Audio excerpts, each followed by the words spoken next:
দাদা যে হড়ে কদ্দুর অন্যত পারিবেন দে। নমো তচ্ছ ভগবতো অরহতো সম্মা সম্বুদ্ধস্স। জগৎ পূজ্য মহাকারুণিক তথাগত সম্যক সম্বুদ্ধ শ্রীচরণে কৃতজ্ঞ প্রণাম নিবেদন করে প্রজ্ঞাপারমিতে অংশগ্রহণকারী সকল উপাসক উপাসিকাগণের নিরোগ দীর্ঘায়ু সুখী জীবন তথা জ্ঞান বিমণ্ডিত জীবন কামনায় শুরু করতে চলেছি আজকের অভিধর্ম অর্থসংগ্রহ অভিধর্ম চর্চা ক্লাস। বন্দনা করজোরে মঙ্গল। কালকে যেখানে পর্যন্ত হয়েছিল এখানে পর থেকে বানতে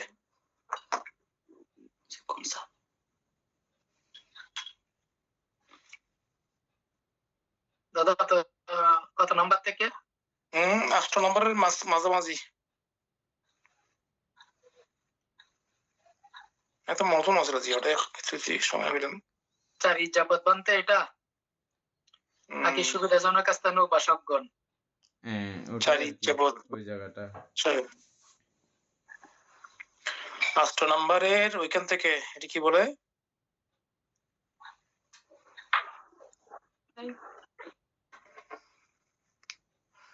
তিনি অন্যান্য ভিক্ষুদেরকে জিজ্ঞেস করলেন, ভিক্ষুগণ আপনারা কত ইজ্জাপদের মধ্যে এই বসবাস যাপন করতে চান?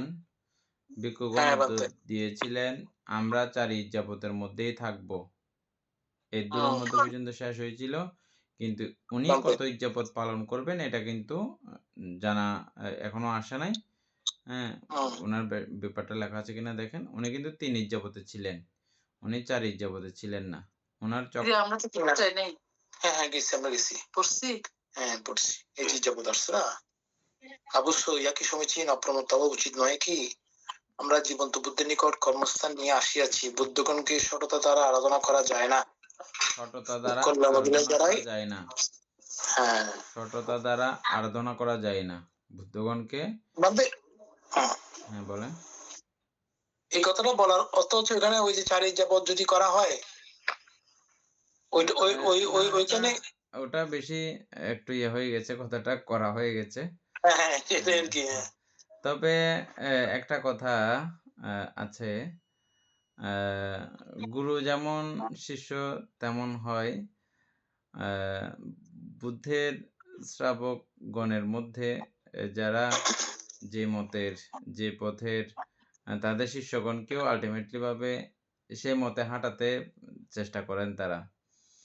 আমরা মহাকাশ্যপান্তের শিষ্যবৃন্দকে দেখি যে তারা প্রত্যেকেই খুব দূতাঙ্গধারী ছিলেন, প্রত্যেকেই খুব ত্যাগী, একদম অনন্য তাদের জীবনযাত্রা। এবং ওনার শিষ্যমণ্ডলীকে সবাইকে দেখলে খুব আলাদা একটা জ্যোতি বের হচ্ছে বলে মনে হয়, অতিথি আকার কি।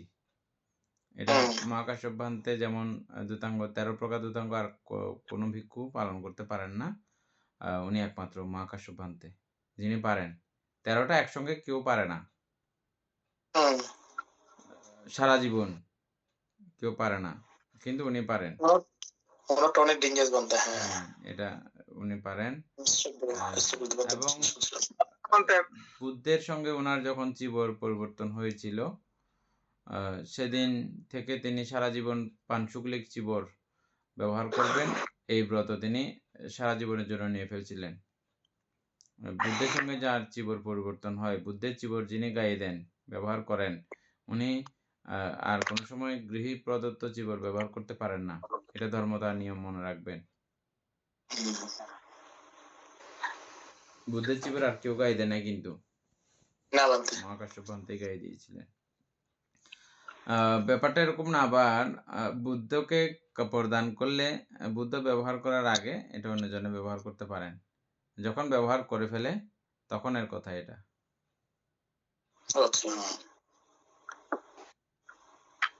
এরকম ঘটনা তোমাদের নাই মনে আছে? নাই তো মনে হয়। মহাকাশ্যপান্তের সঙ্গে আছে। ওইটা আছে আর কি, এমনি তার অন্য কোনো ঘটনা নাই বলতেছে কি। এমনি যেটা বুদ্ধ অধিষ্ঠান করবেন, আর এগুলো শেষ অবধি তো ব্যবহার করেন। আর ওই চিবরগুলো কখনো ময়লা হয় না, এরকম আপনারা কথা শুনছিলাম। কিছু বিষয় জানেন, ভিক্ষুরা ইচ্ছা করলে চিবর পরিবর্তন করতে পারে না। মানে ইচ্ছা করলে না আমার হয়ে গেছে, আমি পরিবর্তন করে ফেলবো, এটা চাইলে পারে হ্যাঁ না। সে- এটা এটা পরিবর্তন করার জন্য নির্দিষ্ট কারণগুলো পর্যন্ত যেতে হবে। কারণ বলতে এগুলো হুম, ছিঁড়ে যায়, অনেকবার সেলাই হয়ে গেছে, অনেকবার হয়ে গেছে। হ্যাঁ? এরকম হলে তখন যদি আ পরিবর্তন করার ইচ্ছে করে, তখন তিনি টেম্পার না পরিবর্তন যাওয়া করতে পর্যন্ত। পারেন। হ্যাঁ আর হুম, আ যদি এর আগে যদি পরিবর্তন করতেও হয়, আ সাংঘিক অনুমতি লাগে। সাবেকের বেলাও সেইম। হুম। ইচ্ছেমতো এটা করা যায় না। নিয়ম নেই আরকি। একদম অরিজিনাল আমাদের যেটা নিয়ম সেটা। আচ্ছা বাদে হুম। জীবন নিয়ে একটা প্রশ্ন। এমনি আমরা তো দেখি যে ভিক্ষুরা যে জীবনগুলো ব্যবহার করে আরকি সচরাচর সবসময়। তো ওগুলোকে আমরা করি জীবন দানের মধ্যে যেগুলো দান করি ওই জীবনগুলো, নাকি উনারা একটা জীবন প্রয়োজন, মানে কিরকম নিয়মটা আমি মানে বুঝি না আসলে। একটু জানতে চাচ্ছিলাম না। কঠিন চিবর এদিন যদি কেউ সুসুধা দান করে, বা কেউ অন্যান্য ফলমূলও দান করে, আ সূর্য ওঠা থেকে আ সু এ কঠিন চিবর উৎসর্গ করা পর্যন্ত যা কিছু দান করে সবগুলোই কঠিন চিবর দানের অন্তর্গত। এটা চিবর হতে হবে কোনো কথা নাই। না, না, আচ্ছা, উনি বলতেছেন না এটা জীবনের কথা না, না, বলতেছি। জীবনের কথা জীবন। বলতেছি না। এমন যে এখন যে মনে করেন আপনি উদাহরণস্বরূপ যে জীবনটা পড়ছেন হ্যাঁ। বা আমাদের ভিক্ষুরা প্রতিনিয়ত যে জীবনগুলো পড়ে বা বিহারে পড়ে বা পরে বাইরে যায়, ওই জীবনগুলো ওইরকম জীবন ওনারা কয়টা রাখতে পারেন? আর ওই জীবনগুলো কি কঠিন জীবন দানের সময় দেওয়া জীবন কিনা? মূল কথা হচ্ছে যে আসলে কঠিন পাট্টা পিকনিক নামক করে। একটা কঠিন পাট্টা আছে। অ্যা একটা এখন কোন চিবুরের মধ্যে এটা নাই, বুঝছেন? আমরা যেগুলো কঠিন করে ফেলতেছি, ওগুলো ওই চিবরগুলোতে কঠিন পাট্টা লাগানো থাকেও না। ৪ আঙ্গুলের একটা থাকে। কোন যে বার্মিজ চিবর কখনো এগুলো আমরা পেয়ে যাই। অ্যা আমাদের যেরকম চিবরের মধ্যে আইল আছে না? আইলের মধ্যে স্পেশাল একটা আইল আছে আবার। আম অন্তর্বাস হোক বা চিবর হোক, যেটাকে কঠিন বানানো হবে, এই আইলটা লাগাতে হয়। স্পেশাল একটা আইল। মানে কঠিন করা, একটু শক্ত করা, হার্ড করা। এটা ছিঁড়ে না আচ্ছা, যাওয়ার জন্য, নষ্ট না হওয়ার জন্য। কিন্তু এখন এগুলোতে দেখা যাচ্ছে না। হ্যাঁ, এগুলো আমরা খুঁটিনাটি করছি তো, এজন্য সব বিষয়গুলো মানে আমাদের কাছে করার কারণে। প্রত্যেকটা হুম, বিষয়, প্রত্যেকটা লাইন, প্রত্যেকটা শব্দ নিয়ে আমরা গবেষণা করছি। হ্যাঁ? হুম। অন্যটা যেমন তেমন বেনিফিটও অদ্যপান্ত পুরা। A to Z পর্যন্ত পুরো গবেষণা করছি। যার প্রেক্ষিতে এই খুঁটিনাটি বিষয়গুলো আমাদের জানা আরকি। তবে এটার জন্য আমাদের প্রজ্ঞা ইন্দ্রভান্তে কিন্তু পুরস্কারও পেয়েছেন। পুরস্কার কি? আচ্ছা, পুরস্কার কি? মানে আ বিনয় বিনা আচার্য হিসেবে উপাধি পেয়েছেন এই বিনা প্রজন্মে। আচার্য, হ্যাঁ বাচ্চা। এই প্রজন্মের বিনয় আচার্য হিসেবে উপাধি পেয়েছেন। তবে এটা জ্ঞান ইন্দ্রভান্তেরও পাওয়া উচিত। হ্যাঁ? কারণ আমরা ৩ জন একসঙ্গে করেছিলাম এটা। বা হুম, জ্ঞান ইন্দ্রভান্তে বয়স হলে এটা পাবেন। হুম? তারপরে প্রজ্ঞা ইন্দ্রভান্তে থেকে আরো উনার কয়েকজন শিষ্য আছে যে আরো সাংঘাতিক। উনার শিষ্যরা আচ্ছা। কয়েকজন আছেন, আরো সাংঘাতিক এগুলো। নিখুঁত। আমরা যতটা করেছি, আমরা তো তেমন একটা পরিবেশ নিজেরা যা করেছি যতদূর করেছি, পরিবেশ করতে গিয়েও পরিবেশ অনেক কিছু ভাঙতে হয়েছে আমাদের। কিন্তু আমাদের হুম, পরবর্তী জেনারেশন যারা আসছে তাদের এগুলো ভাঙতে হচ্ছে না। সিস্টেম হয়ে গেছে। তারপরে আ আমাদের এই আচরণকে কেন্দ্র করে কিছু এমন রেজাল্ট পেয়েছি আমরা, এগুলো আশ্চর্য। দৃষ্টান্তমূলক হচ্ছে যে কোরিয়ানগরের প্রতিষ্ঠান। কোরিয়ানগর আছে না? হুম। কোরিয়ানগর, করিয়ানগর। হ্যাঁ, কোরিয়ানগরের প্রতিষ্ঠানটা একদম মানে কোনো ঝামেলা ছাড়া মানে আমাদের জন্য উত্তম কুটির। আ কি জন্য বলছি এটা? এটা দায়করা এটা বানিয়েছে। ভাবনার পরিবেশের মতো করে এটা বানিয়েছে। বানিয়ে সবকিছু রেডি করে তারপরে হঠাৎ করে এই প্রজ্ঞা ইন্দ্রভান্তে সহ ওনার শিষ্যমণ্ডলীকে দান করেছিলেন। মানে এখানে ও, ভিক্ষু কোনো কিছু করতে হয় নাই। এটা এভাবে করো, ওইভাবে করো, ওইভাবে করো, কিচ্ছু বলতে হয় নাই। যেটা আমাদের যথাসন্তুষ্টিক একটা ধূতাঙ্গ আছে।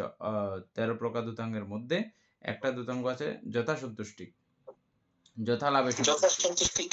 হ্যাঁ, এটার নাম হচ্ছে যথাসন্তুষ্টিক। মানে যথালাভে সন্তুষ্টি। যা দেবে তা। ওর থেকে একটুও খুঁজে তিনি সন্তুষ্টি নেবেন না। থেকে গ্রহণ করা। ও হ্যাঁ, আচ্ছা, হ্যাঁ। একটুও খুঁজে তিনি নেবেন না। এবং আমরা তো ফাঁক করা থাকলে বলতে পারি। ভান্তে আপনার কোনো কিছু লাগলে আমাকে একটু বলবেন। তখন আমরা বলতে পারি। উনি কিন্তু বলতে পারেন না। ও আচ্ছা, এটা হচ্ছে যথা সন্তুষ্টিক দূতাঙ্গ, বুঝছেন? ওইটা ওইভাবে আমাদের প্রাপ্ত, এই কোরিয়া নগরেরটা দায়করা মিলেমিশে কোথায়? বানিয়েছে, বানিয়ে তারপর ভিক্ষুগণকে ভান্তেদেরকে বলছে যে ভান্তে আপনারা এখানে এসে ধ্যান সমাধি করুন।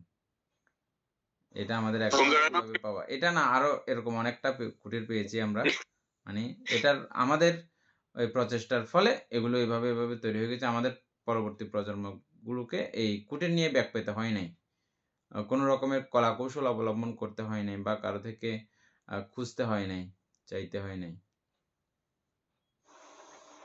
কোথায় কি বলতে চাচ্ছিল? কুটুবাবু কি বলতে কোন চাচ্ছিলেন? জায়গায়? মন্দিরটা কোন জায়গায় বলতেছে? কোরিয়ানগর শ্মশান। ও করে না করে কোন জায়গায় বিয়াটা? ওর কোরিয়ানগরটা কোথায়? শ্মশান আর কি। আচ্ছা, কোরিয়ানগর হুম। কোথায়? কোরিয়ানগর কে চিনবে? সুশান্ত বাবু চিনবে। সাতকানিয়া। সাতকানিয়া। সাতকানিয়া। সাতকানিয়া। এখন কেসেন কি কি বলছে, আমি বলেছি অন্য কোনো দেশে। আচ্ছা, না আমি নাম শুনছি অনেকবার, কিন্তু কোন জায়গায় সেটা জানি না। দেশ হলে ইন্ডিয়া হবে কোথাও। না, ইন্ডিয়া না, ইন্ডিয়া না। বাংলাদেশের নামগুলো তো দেশের এই জায়গার নাম না, নেই। ইন্ডিয়া বাংলাদেশের নাম শুনছি। এবং তাহলে বলতে আপনি যে উদাহরণটা দিচ্ছেন, এটা অনেক সময়, এটা তো অনেকটা বুদ্ধের সময় যেগুলো হতো আর কি, সচরাচর আমরা বিভিন্ন দেশের মধ্যে পাইছি, ঠিক এরকম অনেক সুন্দর বাতিটা অসাধারণ, ওনাদের একটা অনেক পূর্ণ শক্তি ওনাদের মধ্যে ক্রমবর্ধমান ছিল, বিধায় ওনারা করতে পারছেন এরকম উনি বলেন। এটা করেই শুধু ক্ষান্ত না, উনি ত্রিপিটক প্রিন্টিং এর তিনি কাজ করেছেন। আমরা যে ত্রিপিটকগুলো পাচ্ছি 3 ভাগে বিভক্ত না, 3 জনে করেছে বিশেষ ভাবে। বনিবিহার থেকে হয়েছে, প্রজ্ঞেন্দ্র ভান্তারাও একটা ইয়ে করে করেছেন, আবার এই বাসু, এই ছেলেটার নাম হচ্ছে বাসু, এটা বাসু ও করে। আচ্ছা, বাসু। আচ্ছা আচ্ছা, হ্যাঁ উনি তো বলতে অনেক ইয়ে লিখে আগে লিখতো, এবং বর্তমান শোনায় না। হ্যাঁ, ভিক্ষুদেরকে বিনয় শিক্ষা দেওয়ার জন্য, ভিক্ষুরা না, এখানে চাইলে গৃহীরাও অ্যাড হতে পারে, এরকম একটা ক্লাসের ব্যবস্থা তিনি করেছেন, মানে ধারাবাহিকভাবে বিনয় শিক্ষার। বাসুর তো কম বয়স ওনার ছিল। পুরো নামটা কি ছিল জানি, কি বাসু জানি। হ্যাঁ হ্যাঁ, বলেছি। বাসু এটা কান্তে কদলপুরের ছেলে না, কোরিয়ানগর। না, আচ্ছা। ছেলে। আচ্ছা, ঢাকা থাকে মনে হয়, আমার বাসায় আসছিল। হ্যাঁ, ঢাকা থাকে। আচ্ছা, চিনি আমি। আমার বাসায় বই নিয়ে আসছিল যে। এখনো অনুবাদের নানান কাজে যুক্ত, খুব অনুবাদ করে এখনো পর্যন্ত, এবং ধর্মীয় ভাবেই জীবনযাপন করে এক কথায়। এত ব্যস্ততার মধ্যেও ধর্ম জীবনযাপন, কোনো 19-20 নাই। আচ্ছা, যাই হোক, আমাদের মূল কথা এখানে বুদ্ধগণকে সততা দ্বারা আরাধনা করা যায় না, এখান থেকে যাওয়ার কথা বেরিয়ে গেছে আর কি। তো কল্যাণ অভিলাষ দ্বারাই তাদের আরাধনা করেছে অনেক। এটা তো বুঝছি না। সততা দ্বারা মানে এটা এক দৃষ্টিকোণ থেকে, কারণ চারিত্র্যপদ ব্যবহার করতে পারেন ভিক্ষুরা, তো ওই কথাটা বলতে গিয়ে একটু বেশি হার্ড হয়ে গেছে, পুরো বিষয়টা এরকম হয় না। ওটার জন্য মানে 3 ইজ্জপদে থাকলেই সততা হবে না, 4 ইজ্জপদে থাকলে সততা হবে, এমনটা না। এটা কোনো, হ্যাঁ এমন হতে পারে না। হ্যাঁ, সেটাই বলছিলাম। তা অনেক সময়, আচ্ছা, কল্যাণ অভিলাষ দ্বারাই অনেক সময় মানে আপনার 4 ইজ্জপদ মানে 4 ঘন্টা যারা বিশ্রাম করবে না, তাদের অনেক সময় শারীরিক অন্য ক্ষতি হয়ে যেতে পারে। সবার শরীরে যে শুট করবে এমন না, বসে থাকাটা, এটা সকলের শরীরে অ্যাডজাস্ট হয় না। আমরা দেখেছি অনেকজনের দ্বারা এটা খুব মানে ক্ষতি হয়ে যাচ্ছে। কল্যাণ অভিলাষ দ্বারাই তাদের আরাধনা করতে হয়, এখানে ওইটা বুঝলাম, ঠিক আছে। কল্যাণ অভিলাষ বলতে কি এখানে, এখানে কি বোঝানো হচ্ছে? এখানে কল্যাণ অভিলাষ বলতে আমি নির্বাণকে এখানে মূলত লাস্ট কল্যাণ বলা হয়। তারপরে আর আদি কল্যাণ শিল থেকে শুরু, বা দান থেকে শুরু করতে পারেন, দান থেকেও শুরু করতে পারেন। মধ্যে কল্যাণ স্মৃতি সমাধি, আর অন্তে কল্যাণ প্রজ্ঞা। মানতে হ্যাঁ, ওই বনবান্ধ থেকে 900 ফানলা সবসময় চেয়ার বসে থাকতে মনে হয়।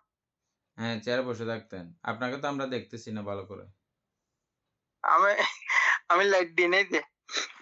ও আচ্ছা, হ্যাঁ, বনবান্তে তিনি শুইতেন না বানতে? না ও রাত্রে শুইতেন না মানতে? না বসে বসে সব শুধু বনভান্তে না, সব সময় বনভান্তের আরণ্যিক শিষ্য যত আছে এরা শুইতেন না।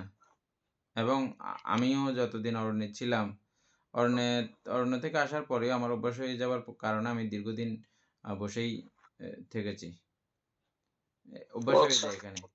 বসলে খুব ইয়ে হয়, আরামসে ঘুম হয় না এমন না, হয়। বসা বলতে একটু হেলান দিয়ে বসাটা আর কি। হেলাম দিয়ে বসা। হেলাম ছাড়াও আমরা চেষ্টা করেছি 1 দিন 2 দিন, এটা খুব হার্ড পরিশ্রম। হ্যাঁ ওইটা হয় না মানতে। হ্যাঁ, ঘাড় ব্যথা হয়ে পারি যাওয়ার 1 দিন কথা। 2 দিন পারি।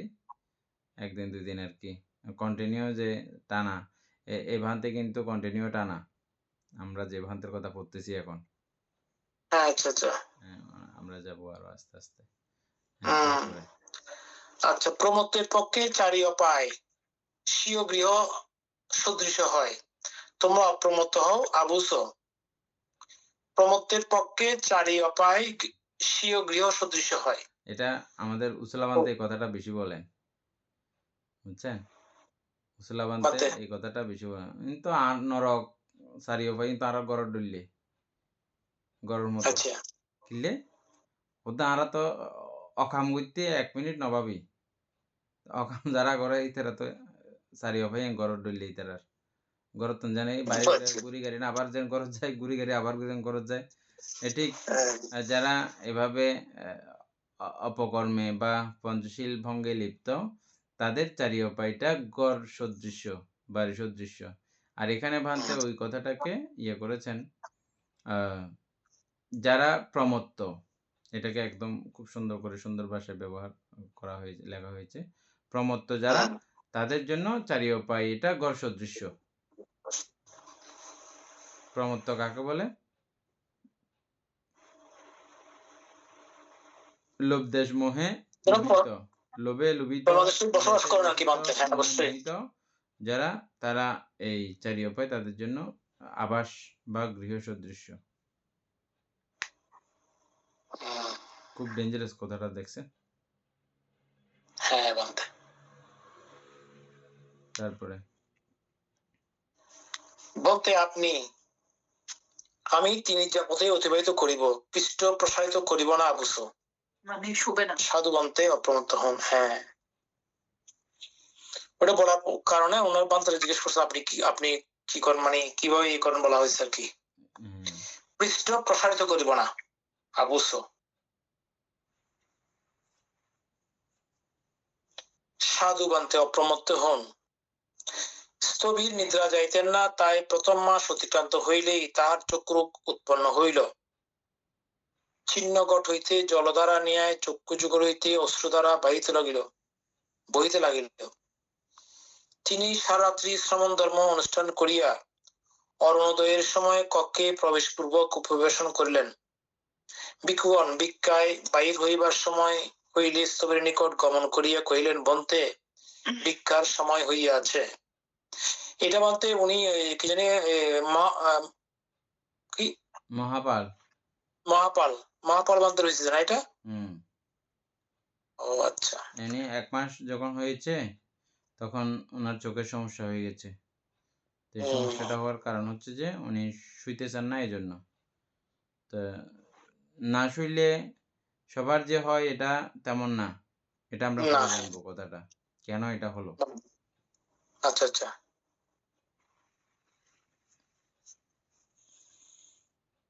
আচ্ছা, তাহলে আবুস পাত্র চিবর গ্রহণ করো, এই বলিয়া তিনি নিজের পাত্র চিবর গ্রহণ করিয়া বাহির হইলেন। ভিক্ষুগণ তাহার সজল দ্বার চক্ষু দেখিয়া জিজ্ঞাসা করিলেন, বন্তে কি? আবুস, আমার চক্ষু বায়ুবিদ্ধ হইয়াছে। আচ্ছা। বন্তে বৈদ্য আমাদের চিকিৎসার জন্য নিমন্ত্রণ করিয়াছিলেন নয় কি, তাকে আমরা বলিব? সাধু আবুস। ভিক্ষুরা বৈদ্যকে কহিলেন, ওখানে একটা কথা আছে, মানে ডাক্তারে ফাং করিয়ে রাখছিলেন, ওই যে ফাং করছিলেন মনে আছে প্রথম? হ্যাঁ মনে আছে, এটা মনে আছে, সে কারণে। আবুস অর্থ কি বানতে? আবুজ তো ছোট বান্দাদেরকে বন্ধু বলে সম্বোধন করেন। আবুজ তো বন্ধু, বড় বান্দারা ছোটদেরকে বন্ধু বলে সম্বোধন করেন। অবশ্যই।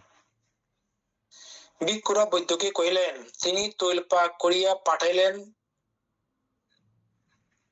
স্থবির উপবিষ্ট অবস্থায় নাসিকায় তৈল সিঞ্চন করিয়া গ্রামে প্রবেশ করিলেন। বৈদ্য তাহাকে দেখিতে পাইয়া কহিলেন, ভান্তে, আর্যের চোখে নাকি বায়ুবিদ্ধ হইতেছে। হ্যাঁ উপাসক, ভান্তে, আমি তো তৈল পাক করিয়া পাঠাইয়াছি, উহা কি নাকি আশোচন করিয়াছেন? হ্যাঁ উপাসক, এখন কেমন লাগিতেছে? এখনো বেদনা করিতেছে উপাসক। বৈদ্য চিন্তা করিলেন, আমি একবার প্রয়োগই উপশম সক্ষম তৈল প্রেরণ করিয়াছি, রোগ উপশম না হইবার কারণ কি? চিন্তা করিয়া স্থবিরকে জিজ্ঞাসা করিলেন, ভান্তে, তৈল বসিয়া আশোচন করিয়াছিলেন না শুইয়া করিয়াছিলেন? স্থবির নীরব রহিলেন। পুনঃ পুনঃ জিজ্ঞাসা করিলেও কিছু কহিলেন না। চিকিৎসক মনে মনে স্থির করিলেন, বিহারে গিয়া স্থবিরের বাসস্থান দেখিতে হইবে। এখানে প্রকাশ এখানে কেন তিনি চুপ থাকলেন বলেন তো? সেইটা মানতে আমরা পরে জানবো, চিন্তা করে যে ঘুমান নাই, হ্যাঁ, উনি মনে হয় বসে দিয়েছেন, মনে হয় ঘুমান নাই। না, উত্তর দেয় নাই তো, সেটা বলতে পারছে। মনে হয় ওনার শুয়ে দেওয়ার নিয়ম ছিল। হ্যাঁ, শুয়ে শুয়ে দেওয়ার দেওয়ার উনি নিয়ম শুয়ে ছিল, কিন্তু হ্যাঁ শুয়ে দেন। উনি তো বসে দিয়েছেন, কিন্তু হ্যাঁ, এই হ্যাঁ, বৈদ্যের হ্যাঁ, কাছে নীরব উত্তর থাকছেন দেন। কেন? হ্যাঁ, সে বলতে পারে। কারণ ওটা বললে তো ওই চিকিৎসক মন খারাপ করবে বা কিছু না, একটা মনে করবে। এটা না। অর্থাৎ এনে ভান্তে কিন্তু ভিক্ষুদেরকে কিন্তু এই কথা প্রকাশ করেছেন, কিন্তু কোনো গৃহীকে এই কথা প্রকাশ করতেছেন না। এটা নিজের কোনো গুণধর্মকে যখন বাহ্যিকভাবে প্রকাশ করা হয়, এই আমার আচরিত এই বিষয়কে ভিত্তি করে আমি শ্রদ্ধা, ভালোবাসা, দান আদায় করার প্রক্রিয়া হয়ে যাবে বিধায়। বুঝছেন কথাটা কোথা থেকে ঘুরতেছে? বুঝা গেছে? এজন্য তিনি এটা কোনো গৃহীকে বলতেছেন না। উনি তো ভিক্ষুদেরকে হলে বলেছেন, কিন্তু এমনও বুদ্ধ শাসনে এমনও ভিক্ষু দেখা গেছে অন্য ভিক্ষুকেও এই নিজের এই ত্যাগের কথা, এরকম ত্যাগোদ্যুক্ত আচরণের কথা অন্যকে বলেন না, এরকম ভিক্ষুদেরকেও বলেন না, এরকম অনেক আছে। এটা তো গৃহীকে বলতেছেন না, কিন্তু ভিক্ষুদেরকে বলে না যে এরকম আছে, মানে গুপ্ত আচার। হ্যাঁ, তিনি যেভাবে মানে কঠোরভাবে জীবনযাপন করেন, এগুলো অন্য ভিক্ষুদেরকেও বুঝতে দিতেন না। এরকম ভিক্ষুকে আমরা দেখতে পাবো ত্রিপিটকাদি পড়লে আরো। আচ্ছা আচ্ছা। তারপরে চিকিৎসক মনে মনে স্থির করিলেন, বিহারে গিয়া স্থবিরের বাসস্থান দেখিতে হইবে। প্রকাশ্যে কহিলেন, তাহলে ভান্তে, আপনি এখন যান। স্থবিরকে বিদায় দিয়া তিনি বিহারে গেলেন। সেইখানে স্থবিরের বাসস্থান পর্যবেক্ষণ করিতে লাগিলেন। তিনি তাহার সংক্রমণ স্থান ও উপবেশন স্থান মাত্র দেখিতে পাইলেন, শয়ন স্থান দেখিলেন না। তিনি স্থবিরকে জিজ্ঞাসা করিলেন, ভান্তে, আপনি কি বসিয়া তৈল আশোচন করিয়াছেন না শুইয়া? স্থবির নীরব রহিলেন। সেখানেও বলছে না, না বলা নাই, স্থবির নীরব ছিল আর কি। চিকিৎসক পুনঃ পুনঃ অনুরোধ করিয়া কহিলেন, ভান্তে, আর এমন করিবেন না। শরীর রক্ষা করিলেই সমন ধর্ম পালন করিতে পারিবেন, শুইয়া তৈল আশোচন করিবেন। শরীর রক্ষা করলেই শ্রমণ ধর্ম পালন করতে পারবেন, শরীর রক্ষা না করলে এটা পারবেন না। না, হ্যাঁ, এটা কিন্তু ঠিক কথা বলেছেন। মানে সুন্দর কথা ভাই, অবশ্যই ঠিক কথা বলেছেন ডাক্তারে। বাঁচলেই তো ওইটা করবে, নাইলে তো হবে না। নাইলে তো হবে না। আচ্ছা, সেইখানে স্থবিরের জ্ঞাতি করে যাওয়া অবশ্যই, একটু আমি পরামর্শ করে ঠিক করিব। সেখানে স্থবিরের জ্ঞাতি বা সলোহিত কেহই নাই। পরামর্শ করিবেন কাহার সঙ্গে? স্থবির অশুভ কায়ের সহিত মন্ত্রণা করিতে লাগিলেন। স্থবির অশুভ কায়ের সহিত বলতে জ্ঞাতি বা সলোহিত, জ্ঞাতি তো বুঝেন, মানে নিজের রক্তের আর কি। সলোহিত মানে এরকম না, রক্তের সম্পর্ক কেউ নেই, আত্মীয় স্বজন আর কি। হ্যাঁ, রক্তের সম্পর্ক। সলোহিত মানে রক্তের সম্পর্ক। জ্ঞাতি সলোহিত বলে না, এই সলোহিত মানে রক্তের সম্পর্কের কেউ নাই। কার সঙ্গে মন্ত্রণা করিব, কার সঙ্গে আলোচনা করিব, পরামর্শ করিব। হ্যাঁ তো পরবর্তীতে স্থবির অশুভ কায়ের সহিত মন্ত্রণা করতে লাগিলেন। হুম। আবুস পালিত, বলতো দেখি তুমি কি চক্ষু চাও না বুদ্ধ শাসন চাও? উমা, নিজেকে নিজে বলতেছে যে প্রশ্ন। নিজেকে নিজেকে মানে নিজেকে বন্ধু বলে সম্বোধন করতেছে। অবশ্য পালিত, তুমি কি হ্যাঁ, ওটা অবশ্য ঠিক মানতে যুক্তি আছে। এখানে চক্ষু চলে গেলে তো আর উনি মারা যাবেন না, তাই না? হ্যাঁ এখন চক্ষুর চাইতে গিয়ে যদি উনার মধ্যে অন্য কিছু চলে আসে, তাহলে উনার ওইরকম যে বর্তমান যে প্রজ্ঞার কারণে উনি, হুম আমি না এটা আমার থেকে বলতেছি, আমি বলতেছি কিরকম হুম চিন্তা করে মনে হয় এটা করছে। যাও, আদি অন্ত বিরহিত সংসার বর্তে কতকাল যে চক্ষুহীন ছিলে তাহার গণনা নাই। সুন্দরবন থেকে নিজে নিজে বলতেছে এগুলো না। হুম কত শত সহস্র বুদ্ধ অতীত হয়ে আছেন, তাহাদের একজনের সঙ্গেও তোমার সাক্ষাৎ নাই। এখন এই বর্ষার মধ্যে 3 মাস শয়ন করিব না বলিয়া সংকল্প করিয়া আছো, কাজেই 3 তোমার মাস চক্ষু নষ্ট হোক 3 মাস বা তিনি বিদ্ধ হোক, অবস্থান করেছিলেন। বুদ্ধ শাসনকে ধরিয়া থাকো, হুম চক্ষুকে নয়। তিনি ভৌতিক দেহকে উপদেশ দান চলে এই সকল গাথা বাসক হইলেন। সুন্দরবন থেকে, ঠিক আছে, হুম উনি অধিষ্ঠান করেছেন সে কারণে। এইখানে বুঝার কি কি বাকি আছে? না কোনো বুঝা কিছু গেছে। বোঝার নাই, ব্যাক সবকিছু বুঝছেন তো। সবকিছু বুঝা গেছে। পরে বলবো। আচ্ছা, মমত্ববোধক চক্ষু যুগল ক্ষয় হইতেছে, কর্ণদয় ক্ষয় হইতেছে, সেই রূপে দেহ এবং দেহাশ্রিত এই সমস্ত অঙ্গ প্রত্যঙ্গ ক্ষয় হইতেছে। হে পালিত, কি কারণে তুমি প্রমত্ত হইতেছ? ওহ,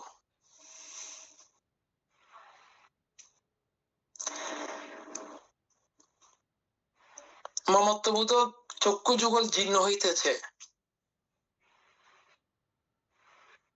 কর্ণদয় জীর্ণ হইতেছে, সেই রূপে কায় এবং কায়াশ্রিত এই সমস্ত অঙ্গ প্রত্যঙ্গ জীর্ণ হইতেছে।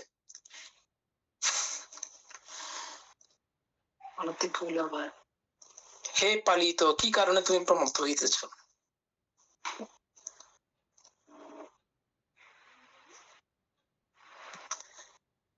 নিজের সঙ্গে মমত্ববোধক নিজের চক্ষু কথা যুগল সব। বলতে উনি নিজের সঙ্গে নিজেই কথা বলতেছেন সবগুলো। এগুলো বলতে আমার মধ্যে কিরকম যেন লাগতেছে, আমি সেই কারণে পড়তে পারতেছি না এর অবস্থা। আচ্ছা এটা একটু বিশ্লেষণ করতে হবে অন্তে, কিভাবে প্রমত্ত হচ্ছে। এই লাইনগুলা হ্যাঁ গুরুত্বপূর্ণ, এগুলা আরেকবার রিপিট করেন।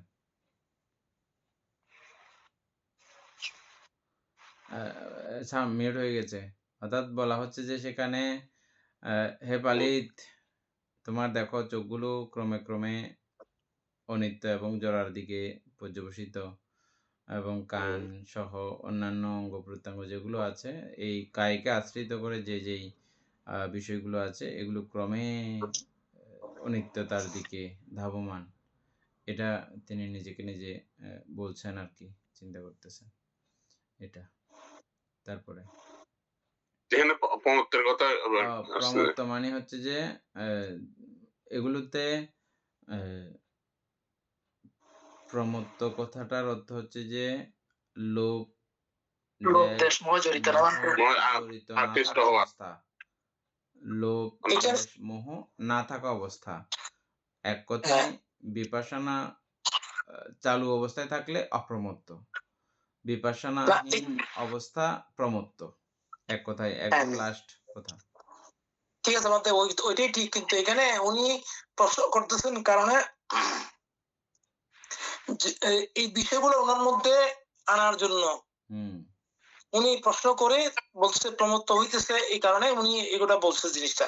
বলবে নিজেকে নিজে প্রবোধ দিচ্ছে, সেটাই তো বলতে নাকি। মমত্ববোধক চক্ষু যুগল নষ্ট হইতেছে, কর্ণদয় নষ্ট হইতেছে, সেই রূপে রূপ এবং রূপাশ্রিত এই সমস্ত নষ্ট হইতেছে। হে পালিত, কি কারণে তুমি প্রমত্ত হইতেছ? এগুলো তো এমনি স্বাভাবিক বিষয় আমাদের। হ্যাঁ, সবগুলো দিন কিন্তু আমরা এগুলা তো প্রশ্ন করি না, এটা প্রশ্ন করছে, প্রশ্ন করলে তোমার মধ্যে ওই বিষয়টা উৎপন্ন হবে। আচ্ছা বান্তে, এখানে আমরা তো জানি যে বুদ্ধ মানে কৃচ্ছ সাধন করতে মানা করছেন, নিজের শরীরকে কষ্ট দিয়ে ধ্যান। উনি তো নিজে প্রথমে যেটা করছিলেন, পরে অনেক খাবার দাবার খাইছেন, প্রথমে না খেয়ে নিজের শরীরকে শুকাইয়ে অনেক কষ্ট দিছিলেন। তো পরে উনি আবার মধ্যম পন্থা অবলম্বন করে খাবারও খাইছেন, ধ্যানও করছেন, পরে উনি বুদ্ধত্ব লাভ করছেন। তো এখানে বান্ধে যে ভিক্ষু এই চোখ নষ্ট হয়ে যাচ্ছে এরকম প্রতিষ্ঠানগুলো কেন করেন? মানে নিজের শরীরের একটা ক্ষতি হবে এরকম না প্রতিষ্ঠান? একটু বান্ধব বলছিল সবার অংশ না কিন্তু এখানেই বিভাজ্যবাদকে নিয়ে আলোচনা করতে হবে আপনারও, সবারই বিভাজ্যবাদ নিয়ে। উনি ওনার মতো করে এটা ইয়ে করেছেন, যেমন বুদ্ধ এক ভিক্ষুকে বকাও দিয়েছেন, এরকমও আছে। কাকে বকা দিয়েছেন, কাকে বকা দিয়েছেন, বকা দেওয়ার সময় হয় নাই, সুযোগ হয় নাই, মানে নিজে নিজে আফসোস করেছিলেন আর না দিয়েছিলেন বুদ্ধ বকা। তিনি বিরক্ত হয়ে গেছেন। তিনি ইয়ে করতে করতে মানে প্রত্যেকদিন পিণ্ডাচরণ যাচ্ছে, খাচ্ছে, হচ্ছে না, কিছু হচ্ছে না, অধৈর্য হয়ে গেছে। না এভাবে সারাক্ষণ আমি খাচ্ছি দাচ্ছি চলছি, হচ্ছেই না। ধ্যান করতেছেন, সবকিছু করতেছেন, মানে একদম ওনার জ্ঞান প্রাপ্তি হচ্ছে না, যে তিনি অধৈর্য হয়ে গেছেন। অধৈর্য হয়ে ইয়ে করলেন, এক পাহাড়ের মধ্যে উঠে গেলেন। প্রত্যেকদিন সংগ্রহ করে করে বাঁশ সংগ্রহ করে করে বেঁধে বেঁধে বেঁধে অনেক উপরে তুলছে। ওটাতে উঠার জায়গা আছে, আর মানে আর নামতে পারবে না, বাঁশটা ঠেলে ফেলে দিছে। এখন নামলে ঋদ্ধি যোগেই যেতে হবে, ঋদ্ধি হলে যেতে পারবে, আর না হলে যেতেও পারবে না। এমন অবস্থাতে তিনি উঠে বসে গেছেন, আর বসে ওখানেই তিনি মৃত্যুবরণ করেছিলেন। তো মরার পরে ওই অবস্থাতেই ধ্যানস্থ অবস্থাতেই দেবলোক উৎপন্ন হয়েছিলেন। বেশি আচার্য অদ্ভুত। উনি মরে গেছে, যে এখন যে নতুন দেবদেহ উনি জানে না। বুঝছেন? আগে বলছিলাম তো, পরিচারিকা যারা আছে তারাই দেখিয়ে দিয়েছিল যে আপনি দেবতা। তখন তিনি কান্না করেছিলেন। দেবলোকে আসলে অন্যান্য দেবতারা সবাই হাসে, খুশি হয়, আনন্দিত হয়, কিন্তু এই দেবতা তখনও জ্ঞানত ছিলেন। তাই তিনি কান্না করেছেন এবং সঙ্গে সঙ্গে বুদ্ধের কাছে গিয়েছেন। তখন বুদ্ধ বলে যে না, এভাবে না, স্বাভাবিকভাবে জীবনযাপন করবে। স্বাভাবিকভাবে জীবনযাপন করতে করতে, মানে তোমার কাজ হচ্ছে যে তুমি স্মৃতিকে অখণ্ডভাবে ধরে রাখা, এটা প্রধান কাজ। তো এই সঙ্গে আনুষঙ্গিক কিছু কিছু বিষয়াদি, যেমন 13 প্রকার দূতাঙ্গের বিষয় আছে, এটা শরীরের সঙ্গে অ্যাডজাস্ট করে। অ্যাডজাস্ট যে হয় তেমন না, আবার আস্তে আস্তে ক্রমে এটা অ্যাডজাস্ট হয়ে যায়। আমি আপনাদেরকে বলছিলাম আমাদের অভিজ্ঞতার আলোকে এটা করে নিতে হয়, হয়ে যায়। প্রথম প্রথম আমরা পারি নাই, একটু ঠান্ডা লাগলেই আমাদের সর্দি ধরে যেত, এটা সেটা, এগুলো প্রথম প্রথম ছিল। পরবর্তীতে এটা অভ্যাস হয়ে গেছে। একটু বৃষ্টিতে ভিজলে সমস্যা হয়ে যেত, এরপরে কন্টিনিউ প্রত্যেকদিন পিণ্ডাচরণ করে, যে বৃষ্টিতে ভিজে ভিজে কিছু হয় না। আমরা তো ছাতে নিয়ে যাই না, ছাতে নিয়ে যাওয়ার নিয়ম নাই পিণ্ডাচরণে, ছাতে নিয়ে যাই না।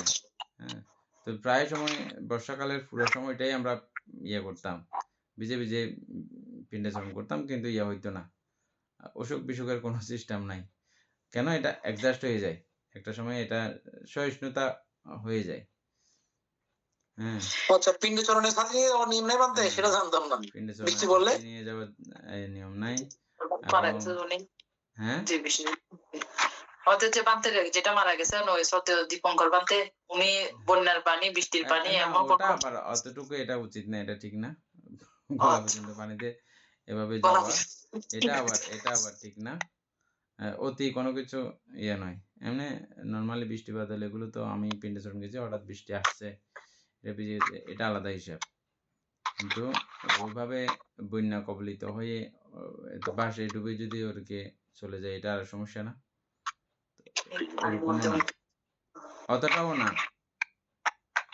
ওটাও মানে খেয়াল রাখতে হবে আমাদেরকে, যে এটা কাউকে দেখানোর জন্য হয়ে যাচ্ছে কিনা, জিনিসটা আমি কি জন্য করতেছি।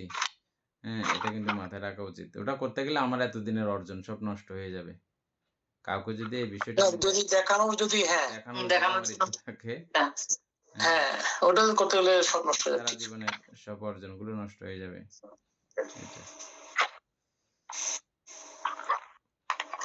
আচ্ছা, এই রূপে গাতাত্রয়ে নিজেকে উপদেশ দিয়া উপবিষ্ট অবস্থায় নাসিকায় তর্ষিঞ্চন করিয়া ভিক্ষার জন্য গ্রামে প্রবেশ করিলেন। চিকিৎসক তাহাকে দেখিতে পাইয়া জিজ্ঞাসা করিলেন, বন্তে নৈশকর্ম করিয়াছেন কি? হ্যাঁ উপাসক। এখন কেমন বোধ হইতেছে বন্তে? এখনো বেদনা করিতেছে উপাসক। শুইয়া করিয়াছেন না বসিয়া করিয়াছেন? স্থবির নীরব রহিলেন। পুনঃ পুনঃ জিজ্ঞাসা করিলেও কিছু বলিলেন না। অনন্তর বৈদ্য তাহাকে কহিলেন, বন্তে আপনি ভালো করিতেছেন না। অদ্য হইতে বলিবেন না যে অমুক আমাকে তৈলপাক করিয়া দিয়েছিল, আমি বলিব না যে আমি আপনার জন্য তৈলপাক করিয়াছিলাম। তিনি বৈদ্য কর্তৃক প্রত্যক্ত হইয়া বিহারে গমন পূর্বক নিজকে সম্বোধন করিয়া কহিলেন, শ্রমণ বৈদ্য তোমাকে ত্যাগ করিল, ইজ্জাপদ ত্যাগ করিও না। বুঝছেন? মানে বুঝবেন না। আচ্ছা, হ্যাঁ, মানে বৈদ্য বলতেছে যে বৈদ্যরে বৈদ্য তো শ্রমণ বদনাম হয়ে যাবে, ত্যাগ করে দিয়ে। বদনাম হয়ে যাবে না বৈদ্যের। তো বৈদ্যের জন্য আগেভাগে ওনার থেকে নিষ্কৃতি নিয়েছেন। বুঝছে? আপনি কাউকে বলবেন না আমি আপনাকে চিকিৎসা করছি, কারণ ওনার ব্যাড রেকর্ড হয়ে যাবে যে, হ্যাঁ বলতে এই জন্য। তা আমিও বলবো না, আপনিও বলবেন না। তারপর বিহারে এসে বলতেছে, দেখো তোমাকে বৈদ্য এখন ত্যাগ করে চলে গেছে।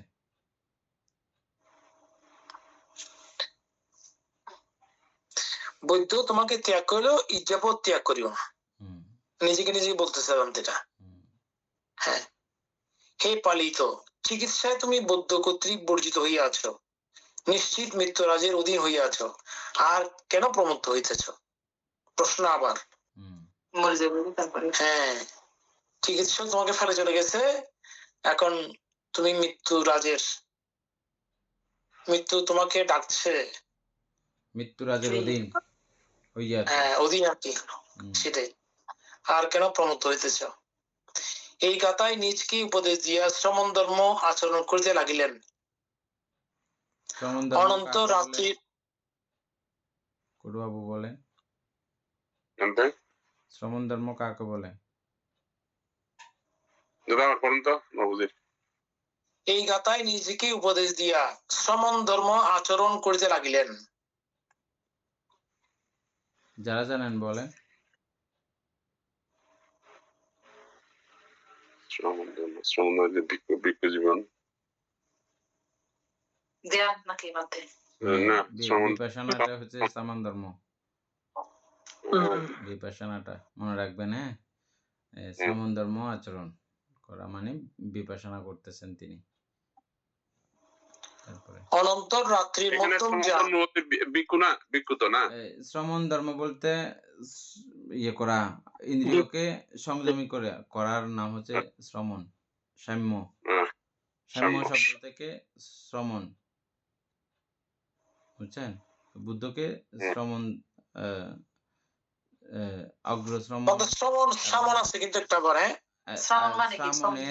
শ্রামণেরা বলতে শিক্ষা মানা, বুদ্ধ শাসনকে শিক্ষা করতে আসছে ওদেরকে শ্রামণেরা বলা হয়। আর শ্রমণ বলা হয় যারা ইন্দ্রিয়কে দমন করে ফেলেছেন, দমন করা শেষ, আর সেই ক্ষেত্রে ঠিক আছে। আচরণ করতেছেন, অর্থাৎ বিপাশনা তিনি করে চলেছেন, নিজেকে সংযমী করার চেষ্টা করে চলেছেন, এটা আচরণ করা। তিনি এখন এই শ্রমণ ধর্ম আচরণ করতেছেন। অনন্তর রাত্রির মধ্যম যাম অতিক্রান্ত হইলে পূর্বেও নয় পরেও নয়, একসঙ্গে চক্ষু ও ক্লেশ দুই নষ্ট হইল। বেশি বেশি সাংঘাতিক। চক্ষু নষ্ট হয়ে গেছে, ক্লেশ নষ্ট হয়ে গেছে একসাথে। চক্ষু নষ্ট হয়ে গেছে শেষ পর্যন্ত। চক্ষু নষ্ট হলে কি হবে? ওনার পাপ তো নষ্ট হয়ে গেল। আমি মনে করছি ওনার পুণ্যের কারণে চোখটা ভালো হয়ে যাবে। আচ্ছা আচ্ছা, পরে দেখি না কতটুকু যায়। চোখ নষ্ট হয়েছে, অরহত হয়ে গেছে, ক্লেশ নষ্ট হয়ে গেছে। ক্লেশ নষ্ট হয়েছে মানে অরহত হয়ে গেছেন তিনি, অরহত হয়ে গেছে। চক্ষু নষ্ট হলে সমস্যা নাই, ক্লেশ নষ্ট হয়ে গেলে তাহলে চোখ নষ্ট হইলেও সমস্যা নেই। এইটা পড়তে, এটা দেখো নাই তুমি? ক্লেশ দুই নষ্ট হলে একসঙ্গে চোখ নষ্ট হয়ে গেলে সমস্যা। সাধুবাদ। তিনি সূক্ষ্ম বিদর্শ করত হইয়া কক্ষে প্রবেশ পূর্বক উপবেশন করিলেন। সূক্ষ্ম বিদেশক অরহৎ সুকুমার বাবু জানে। সূক্ষ্ম বিদেশক অরহৎটা বলেন।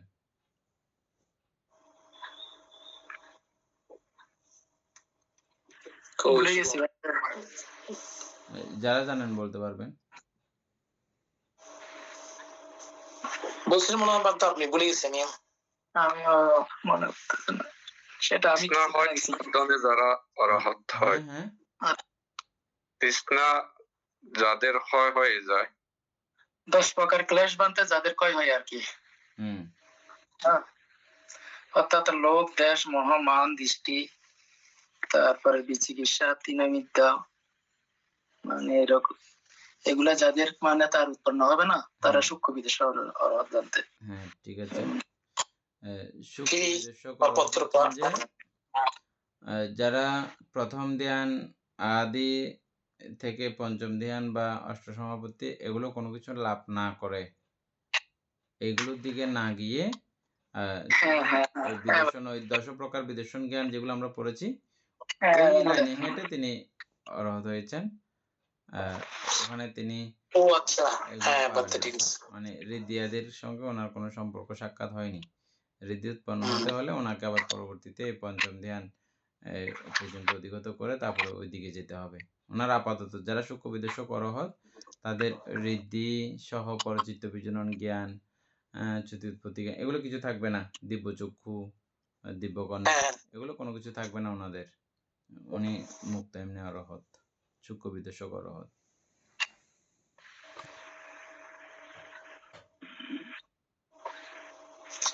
আচ্ছা, ভিক্ষার সময় উপস্থিত হইলে ভিক্ষুরা গিয়া তাকে কইলেন, বন্তে ভিক্ষাচর্যার সময় হইয়াছে।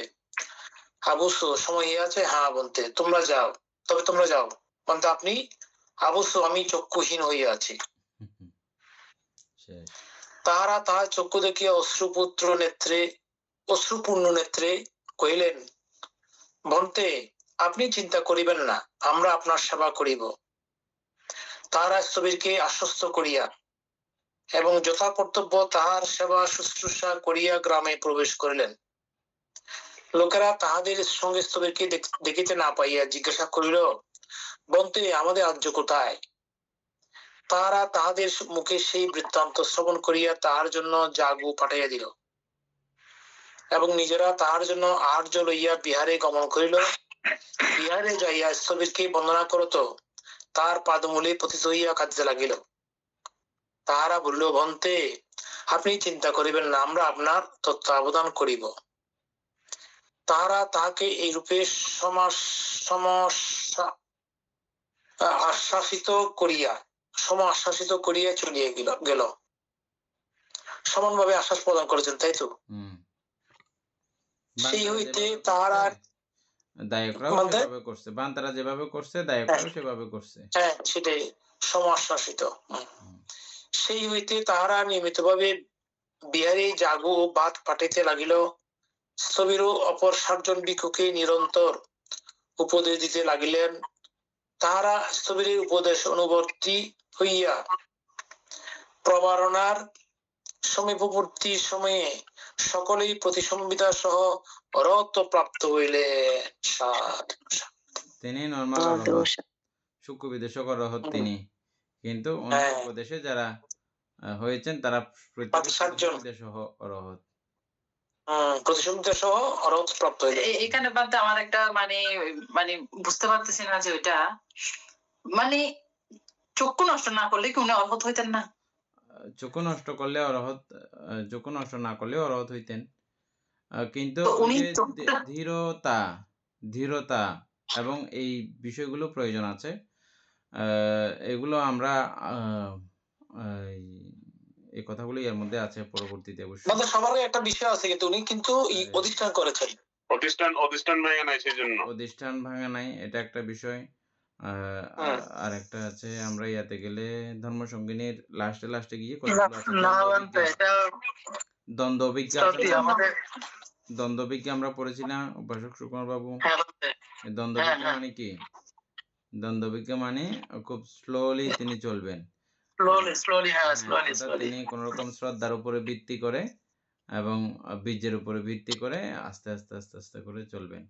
শ্রদ্ধাটা আর একদম স্লো, বীর্যটা আরেকটু ইয়ে থাকে না, বীর্যটা স্লো, শ্রদ্ধাটা আরেকটু মিডিয়াম, প্রজ্ঞাটা খুব দ্রুত। তো এই জন্য বানতে এরকম কঠিন অনুষ্ঠানগুলো না করলে তো হয়। কঠিন অনুষ্ঠানগুলো না করলে যে হয় সবসময় এরকম না। যেমন আনন্দভান্তের বেলায় দেখেন, উনি তখন যখন সংবেগ প্রাপ্ত হইলেন উনি সারা রাত আর ঘুমাইলেন না। তো ওনারটা কঠিন ছিল না, হ্যাঁ, মানে উনি তো চোখ নষ্ট হয়ে যাচ্ছে, এদের মানে একদম করা অধিষ্ঠান না, এখানে একটা কথা বুঝতে পারে নাই, উনি চোখ নষ্ট করার জন্য তো অধিষ্ঠান করে নাই। না, উনি আগে জানতেন যে আর কি, উনি আগে জানেন না, সেজন্য সেরকম অধিষ্ঠান। হ্যাঁ, না তো বাকিরা 60 জন কত সুন্দর এখানে বলেছি, বুঝতে ভুল হচ্ছে আমাদের। এখানে হচ্ছে প্রথমত উনি যখন অধিষ্ঠান করেছিলেন তখন উনি কি জানতেন ওনার চক্ষু নষ্ট হবে যেটা? না, উনি জানতেন না। জানতেন না। আর ওটাই কথা হচ্ছে যে এক একজনের বোধ শক্তি এক এক রকম। এটা বুদ্ধের প্রতি ভালোবাসা বশত এটা তিনি করেছেন। তবে হ্যাঁ, সার্বজনীনভাবে ওটা বুদ্ধ ওইভাবে ইয়ে করেন নাই, স্বীকৃতি দেন নাই। ওই কথাগুলো বলেন নাই। কোথায় আপনি প্রমাণ পাবেন? যেমন আমাদের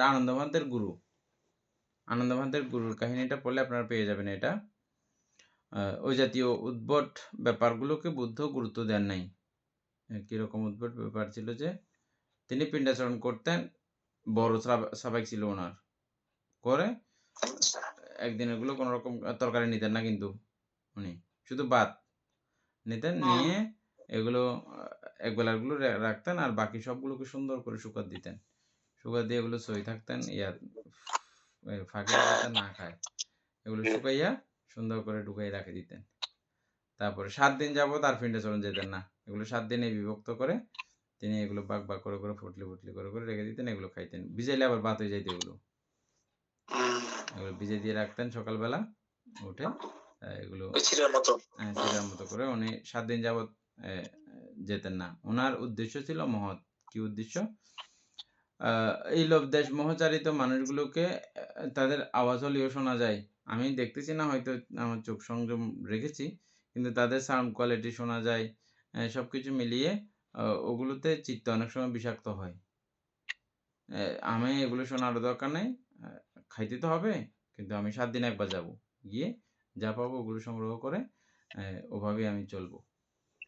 উনি ত্যাগ করেছেন, যে এটা তরকারি ত্যাগ করেছেন, তারপরে গরম ভাত ত্যাগ করেছেন, এভাবে খুব অল্প আহারে তিনি জীবনযাপন করেছেন। বুদ্ধ যখন এটা শুনতে পেয়েছেন, বুদ্ধ বকা দিয়েছেন, বলছে আমি তো ভিক্ষু সংঘকে ফলাহারি হয়েও থাকতে বলতে পারতাম, কিন্তু আমি কাউকে সেটা নির্দেশ দিইনি ফলাহারি হয়ে থাকার জন্য। কারণ অন্তিম পুরুষ হলে তো হবে না। অন্তিম পুরুষ বলতে আমি বৌদ্ধ ধর্ম জেনেছি বুঝেছি শুধু আমার জন্যই থাকবে এটা এমন না। আমি জেনেছি পাশাপাশি এই আমার অর্জনটা অন্যরও যাতে উপকারে লাগে, কল্যাণে লাগে।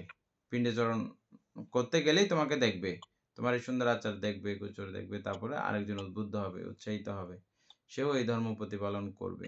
তুমি এইভাবে করতে পারো না। অবশ্যই দিনে একবার পিণ্ডাচরণ করতেই হবে এবং একবার খেতেই হবে, একবার লাস্ট।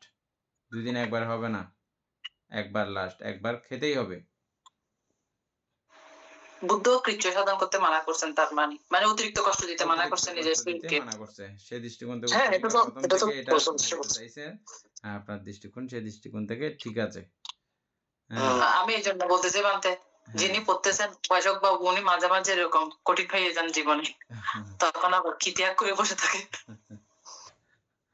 আচ্ছা, তো ধ্যানে বসার সময় অবশ্যই আমি 2 ঘন্টা ধ্যানে বসবো অধিষ্ঠান করলে, ওই অধিষ্ঠানগুলো অবশ্যই পূর্ণ করতে হয়। 2 ঘন্টা এগুলো মিস করলে হবে না। এটা কিন্তু অধিষ্ঠান পারমির সঙ্গে সংযুক্ত। পারমি যখন পড়বো আমরা, কখনো পারমি, দশপারমি পড়ছি আমরা একবারও?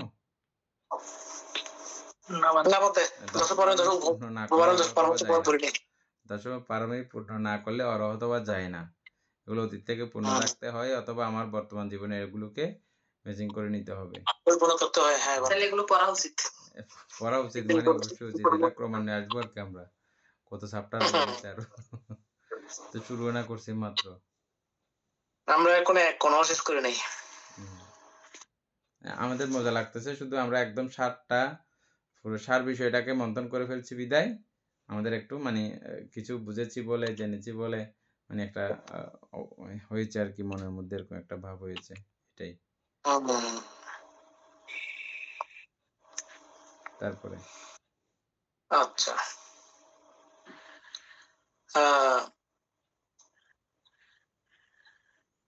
অরথ প্রাপ্ত হইলেন, বসবাস শেষ হইলে তাহারা শাস্ত্রকে দর্শন করিতে ইচ্ছুক হইয়া স্থবিরকে কহিলেন, বলতে আমরা শাস্ত্রকে দর্শন করিতে ইচ্ছা করি।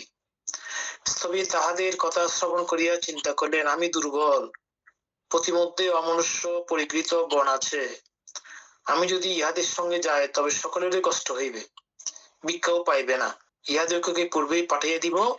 অতঃপর তিনি তাহাদেরকে কহিলেন, আবুসু তোমরা পূর্বে যাও, আপনি বলতে আমি দুর্বল, প্রতিমধ্যে অমনুষ্যাশ্রিত বন আছে, আমি তোমাদের সঙ্গে গমন করিলে সকলেই কষ্ট পাইবে, তোমরা পূর্বে যাও। অমনুষ্য আশ্রিত বন মানে মানুষ থাকে না এরকম বন আর কি? না, অমনুষ্য আশ্রিত বলতে, অমনুষ্য বলতে বিশেষ করে ভূত ফেরত এই জাতীয় গুলোকেও বলা ওগুলা- হয়, এবং বাঘ লোক কেও বলা হয়। মানুষ না, হ্যাঁ, অমনুষ্য মানুষ আশ্রিত, মানুষ ছাড়া অন্য কোনো প্রাণী দ্বারা আশ্রিত, সেটা এখন ওরাই ওখানে বাস করতেছে, আর মানুষ যেতে দেখলে আক্রমণ করে, সেজন্য বলা হচ্ছে অমনুষ্য আশ্রিত। বলতে এরূপ করিবেন না, আমরা আপনার সঙ্গেই যাইব। অবশ্য তোমরা এমন রুচি করিও না, এমন হইলে আমার অসুবিধা হইবে। আমার ছোট ভাই তোমাদিগকে দেখিলে আমার কথা জিজ্ঞাসা করিবে, তাহাকে আমার চক্ষুহানির বিষয় বলিও, সে আমার নিকট কাহাকেও পাঠাইবে, আমি তাহার সহিত যাইব। তোমরা আমার আদেশে দশবল ও অশীতি মহাস্তবীরকে বন্দনা করিবে। এই বলিয়া তিনি তাহাদিগকে বিদায় দিলেন। বাট এখানে তোমরা আমার আদেশে দশবল ও অশীতি মহাস্তবীরকে বন্দনা করবে, দশবল। দশবল সম্পর্কে জানতে চাচ্ছেন না? এটা কি বলতে আমরা ওই পরে আসছে ওই বলগুলো এখানে এখানে তো ওগুলো না মনে হয় নাকি? না না, উপাসক সুকুমার বাবু, আচ্ছা আপনার কাছে তো অ্যাপস আছে, অ্যাপস এর মধ্যে আজকে সময় হবে 10টা বল জানার জন্য, হবে না? না বাদতে 26 হয়ে গেছে। আচ্ছা, কালকে আমরা দশবলটা কালকে আলোচনা করবো, কেমন? হ্যাঁ বাদতে ঠিক আছে। আমরা এটা ইয়াতেও করি নাই, ইতিবিশ্ব বলতে গিয়ে সেটা নিয়ে আলোচনা করা হয় নাই। আচ্ছা, এগুলো বুদ্ধের 9 প্রকার গুণের মধ্যে ওগুলো এক জায়গাতে নিহিত আছে, বুদ্ধ গুণ আর কি। ও আচ্ছা, তাইলে তো এটা এগুলো তো জানতে হবে। দশবল বুদ্ধ বলা হয় না? হ্যাঁ, এই বুদ্ধের 10 প্রকার বলগুলো কি কি? ও আচ্ছা, তাহলে তো জানতে হবে। যাও, তাহলে আমরা 17 নম্বরে পড়ি আর হ্যাঁ, আর 3 মিনিট আছে তো, আমরা ওই এটা পড়ি তাহলে 17 নম্বরের। আচ্ছা, তাহাদের কোন ত্রুটি হইয়া থাকিলে, তাহাদের কোন ত্রুটি হইয়া থাকিলে স্থবিরকে ক্ষমা করিতে বলিয়া তাহারা গ্রামের মধ্যে প্রবেশ করিলেন। মনুষ্যরা তাহাদিগকে উপবেশন করাইয়া ভিক্ষা দিয়ে জিজ্ঞাসা করিল, বন্তে আপনারা যেন কোথাও যাইবেন এই রূপ দেখা যাইতেছে যে? হ্যাঁ উপাসকগণ, আমরা শাস্ত্রকে দেখিতে ইচ্ছুক হইয়াছি। তাহারা ভিক্ষুদিগকে থাকিবার জন্য পুনঃ পুনঃ বলিয়াও যখন জানিল যে একান্তই তাহাদের যাওয়ার ইচ্ছা, তখন তাহারা কিছু দূর তাহাদের অনুগমন করিয়া ক্রন্দন করিয়া প্রত্যাবর্তন করিল। তারা ক্রমে ক্রমে পথ চলিয়া যেতবনে উপনীত হইলেন এবং শাস্ত্রকে ও মহাস্থবির দিগকে স্থবিরের কথা নিবেদন করিয়া বন্দনা করিলেন। পরদিবস স্থবিরের কনিষ্ঠ ভ্রাতা যথায় বাস করিতেছে, সেই পথ ধরিয়া ভিক্ষায় বহির্গত হইলেন। কুটুম্বিক চুল্লপাল, ও আচ্ছা ভাই, এটা হ্যাঁ ঠিক আছে। তাহাদিগকে চিনিতে পারিয়া তাহার গৃহে সম্মানের সহিত উপবেশন করাইয়া জিজ্ঞাসা করিলেন, আমার ভ্রাতা স্থবির কোথায়? তাহারা তাহাকে সকল বৃত্তান্ত বলিলেন। তিনি তাহাদের পাদমূলে অবলম্বিত হইয়া রোদনপূর্বক জিজ্ঞাসা করিলেন, ভন্তে এখন কি করা কর্তব্য? স্থবির একান হইতে কাহারও গমন প্রত্যাশা করিতেছেন, কেউ গেলে তাহার সহিত আসিবেন। বন্তে এ আমার ভাগিনীয়, ইহার নাম পালিত, ইহাকে পাঠাইয়া দেন। এই রূপে পাঠাইতে পারিব না, পথে বাধা আছে, প্রব্রজিত করাইয়া পাঠাইতে হইবে। সেইরূপ করিয়া পাঠান বন্তে। অনন্তর ভিক্ষুগণ তাহাকে প্রব্রজিত করিয়া অর্ধমাস যাবৎ জীবর পরিধান আদি শিক্ষা দিয়া পথের সন্ধান বলিয়া পাঠিয়ে দিলেন। সে অনুক্রমে সেই গ্রামে উপনীত হইয়া গ্রামধারে এক বৃদ্ধকে দেখিতে পাইল এবং তাকে জিজ্ঞাসা করিল, এই গ্রামকে আশ্রয় করিয়া কোনো অরণ্য বিহার আছে কি?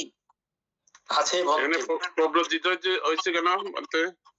হ্যাঁ, ওই প্রব্রজিত সব হয়েছে বিচারা বাগিনা, এটা বাগিনা প্রব্রজিত হয়েছে না কেন জিজ্ঞেস করছে বলতে? ইয়াকে মামাকে আনার জন্য। ওই যা পথের মধ্যে পথে দিয়ে যাওয়ার সময় এখানে সন্ন্যাসী হইলে অনেক কিছু সাতকোপ মাপ সন্ন্যাসীর জন্য ভারতের মধ্যে, এটা ভারতীয় সংস্কৃতি, বুঝছেন? এটা এখনো আছে, তখনও ছিল। সন্ন্যাসীদের জন্য সাতকোপ মাপ। এটা তো বন। হ্যাঁ, বনের মধ্যেও এটা অনেক ব্যাপার থাকে। সেখানেও সন্ন্যাসীরা অনেক বিপদ আপদ থেকে রক্ষা পায় সন্ন্যাসিত্বের কারণে। একটা চোর ডাকাত এমনি সাধারণ মানুষকে যেরকম আক্রমণ করবে, সন্ন্যাসীকে আক্রমণ করবেন না। বলতে তাহলে উনি তো আসতে পারতেন, উনি তো ভিক্ষু আগে থেকে ছিলেন এবং আরো ওনার কি সমস্যা হইতো? ওনার সমস্যা হইতো যে উনি তো আদা আরেকজন কি ওনাকে পথ দেখিয়ে আনতে পারতো? যদি অন্যান্য ভান্তারা সহ সবাই মিলে একসঙ্গে যাওয়ার জন্য সবার দেরি হয়ে যাবে, আর বিপদ হইলে সকলের একসঙ্গে হয়ে যাবে বিপদ। একজনের জন্য, হ্যাঁ, একজনের জন্য সবাই বিপদে পড়ুক, এটা তিনি চাননি। ওনাকে নিয়ে দৌড়াতে পারবে না আর কি, ওনাকে নিয়ে কোনো আপদ বিপদ হলে দৌড়াইতে পারবে না, সমস্যা হয়ে যাবে। আশঙ্কা করছেন আর কি, যদি চিবর থাকলে রক্ষা পাইতেন তাহলে ওনারও চিবর ছিল, সেখানে আর কোনো বিপদ হওয়ার সম্ভাবনা ছিল না, ওইটা আমি চিন্তা করতেছিলাম। যাও তারপর টাইম তো শেষ হয়ে গেছে আজকে। টাইম শেষ বলতে আমি এসবের বাকি নিও এই পর্যন্ত কাল 19 নাম্বার ওদিকে 10 বল আমরা জানবো আর কি। হ্যাঁ, 18 বছর শেষ হয়েছে বলতে 19 মধ্যে শুরু হবে কালকে, আর আমরা 10 বছর সম্পর্কে জানবো। গল্প তাইলে অনেক পাচ্ছেন, মজা পাচ্ছেন সবাই না? হ্যাঁ, অনেক পড়ার জন্য বসে আছে, আরো 5 জন বসে আছে মানে। আচ্ছা, আপনাদের বসে কারো পড়তে যাচ্ছে মনে হয়? কোনো দাও তো আরো তার কথা বলছে তার বুঝতেছি কারণে বহুত ভালো লাগে। এখানে আসলে দশাবল সম্পর্কে আসতেছে না তো, কিন্তু যেভাবে দেখাই দিচ্ছে এনকোজ করতে আগে। আচ্ছা, আমি কালকে করে দেবো, কাটিয়ে দেবো। ঠিক আছে। সদ্ধর্মপ্রাণ প্রিয় উপাসক উপাসিকা বৃন্দ, এতক্ষণ যাবৎ আমরা বুদ্ধের অমৃতময় ধর্মবাণীগুলো শ্রবণ করতে গিয়ে আমাদের মনে হচ্ছে আমরা বুদ্ধের কাছ থেকেই এই কথাগুলো শ্রবণ করছি, তথা বুদ্ধের সময়কালে সেই ভিক্ষুদেরকেই যেন আমরা আমাদের চোখের মধ্যে যেন ভেসে আসতেছে, এমন একটা অবস্থা তৈরি হয় আমি যখন এগুলো পড়ি তখন। আপনাদেরও নিশ্চয়ই এভাবে মনস্থির করে পড়লে অবশ্যই এমন প্রীতি উৎপন্ন হবে।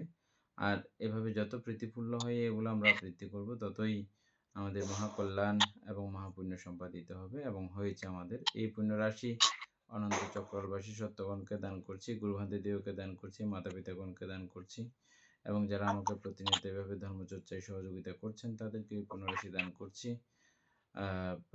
যারা আমাকে প্রতিনিয়ত চারি প্রত্যয়াদি দানে সহায়তা করছেন তাদেরকে এই পুণ্যরাশি দান করছি। পরিশেষে প্রার্থনা করব, নির্বাণ লাভ করা অবধি অসৎ ব্যক্তি, মূর্খ ব্যক্তি, পাপ ও মিত্রের সংসর্গ লাভ না করে সদা সর্বদা জ্ঞানদর্শী কল্যাণ মিত্রের সান্নিধ্য সংসর্গ লাভ করতে সক্ষম হই। এরূপ সাধু কামনা পোষণ করে আজকের মতো ক্লাস এখানে সমাপ্ত করছি। সাধু সাধু সাধু।